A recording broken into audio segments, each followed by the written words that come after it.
Père de l'abolition de la peine de mort en France en 1981, l'ancien ministre de la Justice et avocat Robert Badinter est décédé dans la nuit de jeudi à vendredi, à l'âge de 95 ans.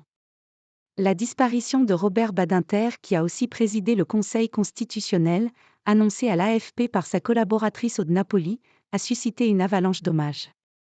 Le président Emmanuel Macron a salué sur X une figure du siècle, une conscience républicaine, l'esprit français.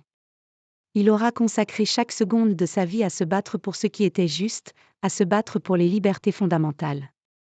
L'abolition de la peine de mort sera à jamais son legs pour la France, a de son côté écrit sur X le Premier ministre Gabriel Attal, tandis que le ministre de la Justice Éric Dupond-Moretti, ancien avocat, a évoqué un « garde des sceaux visionnaire » qui laisse un vide à la hauteur de son héritage, incommensurable.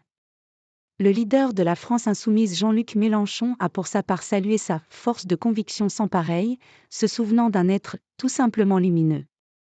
Ministre de la Justice du président socialiste François Mitterrand, 1981 à 1986, Robert Badinter porta la loi du 9 octobre 1981 qui abolit la peine de mort, dans une France alors majoritairement en faveur de ce châtiment suprême. Il s'investit par la suite, jusqu'à son « dernier souffle de vie », pour l'abolition universelle de la peine capitale. Juste entre les justes. Il naît à Paris le 30 mars 1928 dans une famille juive émigrée de Bessarabie, l'actuelle Moldavie. Son père, arrêté sous ses yeux pendant la Seconde Guerre mondiale à Lyon, meurt en déportation dans le camp de concentration de Sobibór, en Pologne.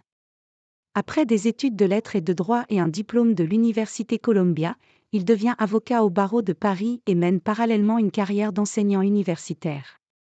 Cofondateur avec Jean-Denis Bredin d'un prestigieux cabinet d'avocats, il défend des personnalités, des grands noms de la presse ou de l'entreprise et plaide occasionnellement aux assises.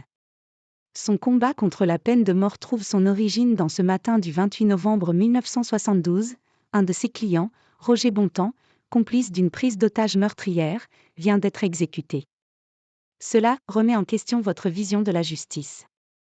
Je me suis juré, en quittant la cour de la santé ce matin-là à l'aube, que toute ma vie je combattrais la peine de mort, avait-il déclaré à l'AFP en 2021. En 1977, il évite la peine capitale au meurtrier d'enfant Patrick Henry, condamné à la réclusion criminelle à perpétuité. Après cela, 5 autres hommes échappent grâce à lui à l'échafaud.